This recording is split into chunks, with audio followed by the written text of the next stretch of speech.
Okay, so these are the 5 best pieces of business advice you will ever hear. Big claim, trust me.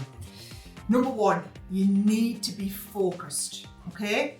So quite often people get really overwhelmed in business and they try to go after every possible customer base. And the problem is, if you're trying to be all things to all people, quite often you'll end up being nothing to anybody, okay? A lot of businesses that are really successful are successful because they own a niche.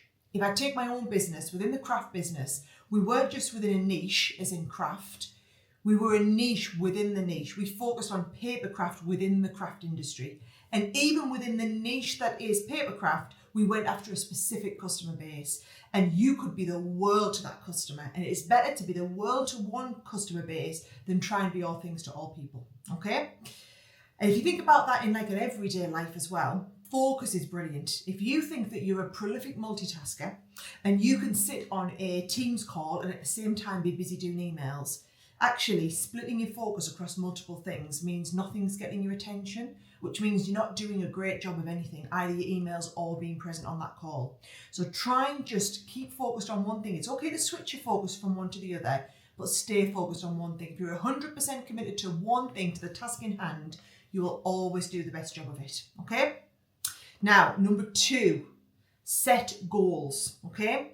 So if you think about this in your everyday life, you wouldn't dream of going on a diet and just saying, yeah, I want to lose some weight, but not really knowing where you want to get to, whether that's a dress size or whether that's so much on the scales.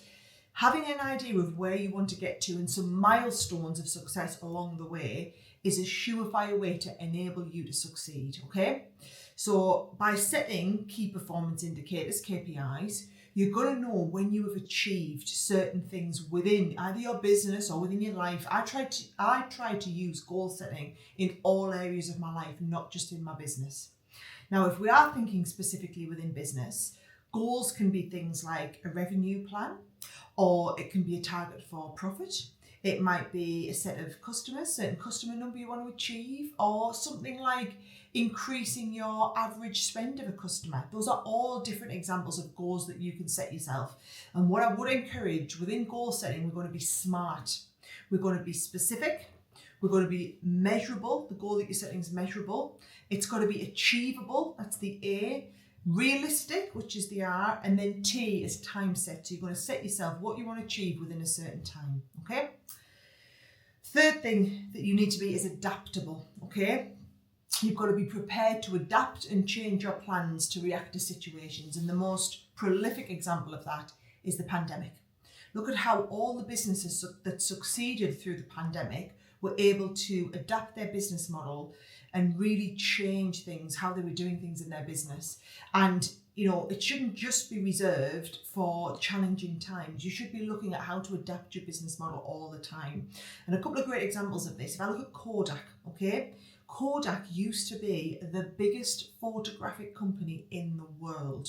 However, they failed to react to the digitization of this market and they were just reduced to nothing, okay? And then in contrast, if you look at Netflix, a lot of people don't realize that Netflix actually started out as a company that was renting DVDs. Now, they stepped away from what was a hugely successful business model for them at the time. And in 2007, they instead adapted to focus on streaming via the internet. And look where it's got them.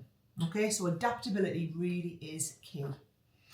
Now, number 4, your customer is king. You'll hear that a lot. Or queen potentially, okay? There is no business without customers. Now, it seems really obvious, but a lot of businesses forget about this. And you've got to put the customer at the true heart of everything you do, at every business decision that you are making. Think about it from the customer's point of view. Put yourself in their shoes and see it through their lens, okay? You need to be making sure that your product or service that you're delivering is something that your customers want, something they need, and ideally something they truly love, okay? You should be listening and responding to their needs all of the time. What you'll find is the more that you let customers shape your business, the more successful you are going to become as a business, okay? And then finally, fantastic piece of advice in business and in life in general is be yourself, okay? I know this is that saying about be yourself, everything else is taken, but it's if you are authentically you, you don't show up in different places at different times, you never have to remember, and it's effortless just being yourself, okay? So you can't build a business unless you're really being true to yourself. So if you look at me, I love crafting.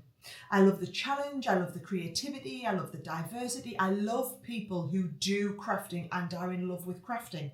So for me, building a business within crafting was just natural. It was aligned to what I love to do, and it meant that I had this huge passion for what I'm doing. So it doesn't feel like work to me. It is something that I love. I'm sure I wouldn't have had the same passion if I started a software company, for example. So do something that you love, be yourself, and you'll find the rest will come naturally. Hopefully those are 5 great tips, not only to run your business by, but to live your life by as well.